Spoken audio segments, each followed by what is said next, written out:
The Green Bay Packers are set to enter a tumultuous offseason as they are in a very awful salary cap situation, and many of their players that formed the great 2021 team are set to become free agents. So today I wanted to talk about three positions of need where the Packers either need to replenish, rebuild, or boost sometime along the 2022 offseason, whether that's in the draft, free agency, or finding some way to retain one of their players. So let's start off with position number one, and that is going to be outside linebacker.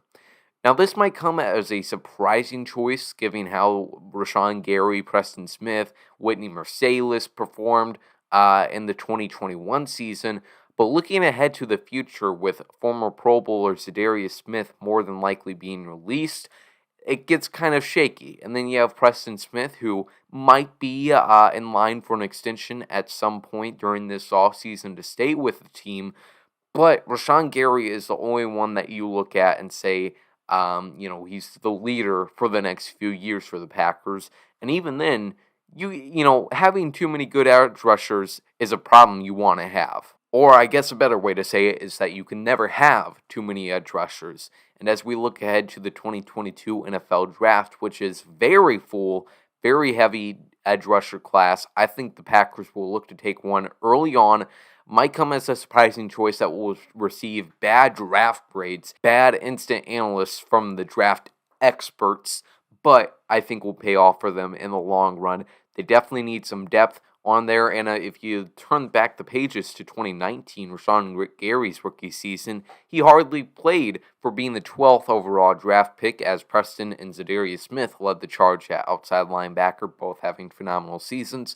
So drafting outside linebacker early on, even if he doesn't get a lot of playing time in his rookie year, developing him into a star to pair with Rashawn Gary is an absolute dream for Joe Barry, the defensive coordinator. So, look forward to that. For position number two, I'm going to go with wide receiver. And I don't mean this in the way that many people have over the past 2 or 3 years when talking about the Packers wide receivers of, oh, Aaron Rodgers doesn't have a viable number two option. He's basically throwing to paper plate trash bags out there when he's not throwing to Davante Adams, because that has been completely proven false. Also proven false that you can get good wide receivers outside of the first round.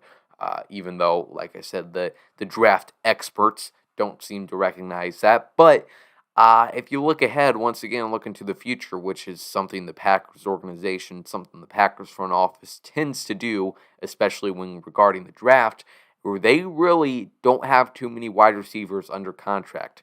Davante Adams had the exclusive rights tag placed on him earlier this past week, so other teams can still negotiate with Davante, but the Packers get the right to match any offer a team presents. And then after that, Allen Lazard is set to become a restricted free agent. Marquez Valdes-Scantling, unrestricted. Equanimeous St. Brown, unrestricted. So the only wide receivers they have under contract for the next year are Davante currently, and then you have, Randall Cobb, Amari Rodgers, Chris Blair, Juwan Winfrey, and probably a few other players on future reserve contracts. So the wide receiver position is looking pretty thin. I have faith that they'll be able to bring Allen Lazard and Equanimeous St. Brown back.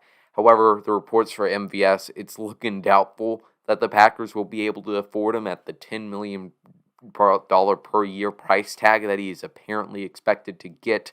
So drafting a wide receiver or signing one wouldn't be the worst idea to not only replace for Marquez Valdes-Scantling, and as we saw at the Combine in Indianapolis just 2 or 3 weeks ago, this wide receiver draft class is absolutely full of speed, so the Packers shouldn't have too much difficulty finding a speedy wide receiver to replace MVS, the former day 3 draft pick. And finally, for the third position, I'm going to go with inside linebacker, as Devondre Campbell was the savior for the Packers' inside linebacker position after over a decade of Joe Schmoes out there. Blake Martinez being the star, the classic allow the runner to get 8 yards and then make the tackle. That Blake Martinez move, he got a lot of money with the New York Giants.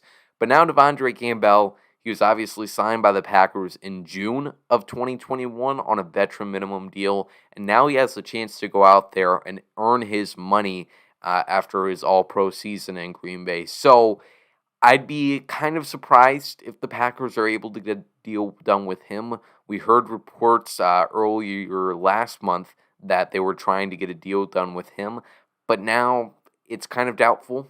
And then besides Devondre, Chris Barnes, the second inside linebacker, the former undrafted free agent out of UCLA, he's also set to become a restricted free agent, so there is a difference there, and they should be able to retain him. But do you really want Chris Barnes as the inside linebacker you're leaning on? That's a question Packers are going to have to ask, as they have not valued the inside linebacker position for a long time now, not wanting to use premium draft picks on it, and then they struck gold with Devondre Campbell. So what they end up doing there will be interesting. Obviously, you pray that Devondre comes back on a cheaper deal with Green Bay, a affordable one at the very least, a long-term deal. And then once that happens, if it does happen, you hope that he wasn't a one-year wonder. So they're going to have to do something at the inside linebacker position. As far as free agency, Corey Littleton was just released from the Las Vegas Raiders. He was formerly with the Los Angeles Rams with now defensive coordinator Joe Barry, when Barry was a linebackers coach with LA. So he has that relationship with him. Although Littleton is coming off not the best of seasons with the Las Vegas Raiders, not only does he have that connection with Barry, but the Packers were also interested in him the last time he was a free agent. So the chances are there. So we'll have to see what that middle linebacker free agency market looks like if the Packers decide not to re-sign Devondre Campbell, and then they'll have to go from there. There's a lot of other positions of need for the Packers that I think they can fill with, at least some depth picks later on in the draft. So we'll have to see how that goes. Right now, the main mission for the front office, though, is just getting under that salary cap. And then after that, they can focus on additional external pieces to add to the team. But that's all I have for you today. Let me know your thoughts and what you think the Packers' top 3 positions of need are in the comments down below. Follow Underage Packers on all the social media channels, and we'll talk to you later. As always, go Pack Go.